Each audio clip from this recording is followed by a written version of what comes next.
All right, let's talk about Leo Tolstoy's War and Peace. You know the one. It's got this legendary reputation for being, well, just massive. Totally intimidating, right? But what if I told you it's also one of the most profound, most human, and truly unforgettable experiences you can ever have with a book? Let's break down why that is. Okay, first things first. Let's just get the elephant in the room out of the way. Yes, it is huge. We're talking over 1,200 pages, give or take, depending on your edition. It's the kind of book that looks more like a brick than a novel. And honestly, that fact alone stops a lot of people before they even start. And just when you've kind of wrapped your head around the page count, you find out it has a cast of over 500 characters. I mean, 500. It's easy to see why picking this thing up can feel less like reading for pleasure and more like you're training for some kind of literary marathon. Which, of course, brings us to the real question. With that insane size and complexity, why on earth has this book captivated people for over 150 years? Why do so many readers who actually finish it say it literally changed their lives? Well, let's get into it. See, the first thing you have to understand is that War and Peace isn't just a single story. It's more like a complete universe packed into a book.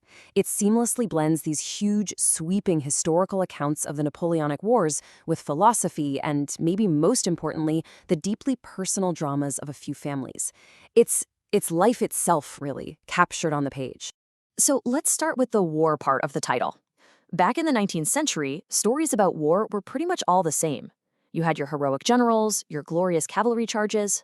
But Tolstoy, he comes along and does something completely radical, something that just turns that entire tradition on its head. He just systematically dismantles the whole myth of glorious battle.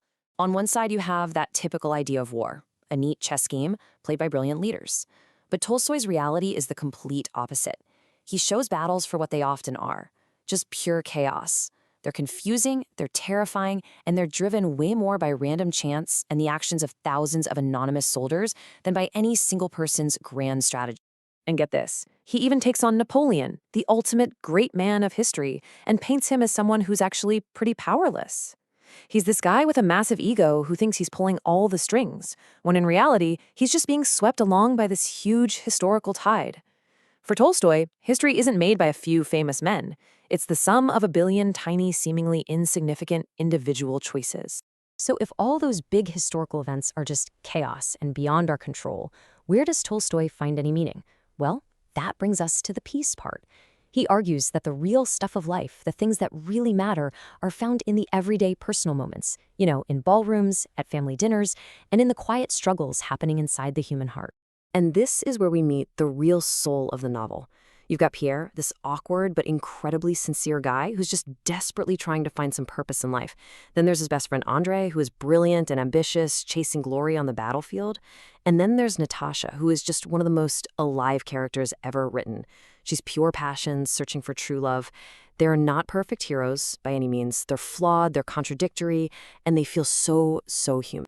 But you know what makes them absolutely unforgettable? It's that they change. They make horrible mistakes. They have these incredible moments of grace. They learn things, they forget things, they grow up. They feel real because their journey isn't some straight line. It's messy, just like our own lives. Tolstoy gives them the space, hundreds and hundreds of pages to actually evolve. And woven through all this action, both on the battlefield and in the ballroom, Tolstoy is constantly wrestling with some of the biggest questions a person can possibly ask. He's really using the whole novel as a way to explore his own philosophy of life. First off, like we saw with Napoleon, he's asking, can any single person really change the course of history? Or are we all just tiny little pieces of a much, much larger force that we can't even begin to understand? And that leads to an even bigger debate that pulses through the entire book, free will versus determinism. I mean, how much control do we really have over our own choices when huge historical events and social pressures are pushing down on us so hard? And finally, he asks maybe the most personal question of all. In a world that's so full of chaos, suffering, and uncertainty, how do we find meaning? How do we find a reason to keep going? And this is what connects the epic scale of the war to that intimate search for purpose that's going on inside every single character. So let's bring it back. Why should we care about a 19th century Russian novel today? It's because these questions, these human struggles, they're completely timeless. They are just as relevant in our own chaotic world as they were back then. I mean, think about it. The search for a meaningful life, finding stability in love and family when the world feels like it's falling apart. The struggle between who you want to be and who society tells you that you should be. These aren't just 19th century problems. This is the core of being human in any time period. And after taking us through 1,200 pages of war, heartbreak, and searching, this is the beautifully quiet conclusion that Tolstoy reaches. The ultimate answer, the key to fulfillment, isn't in fame or power or ambition. It's found in the small things, in compassion, in simplicity, and in genuine connection with other people. And ultimately, this is why War and Peace is still here, still being read. It's so much more than a history book about Russia and Napoleon.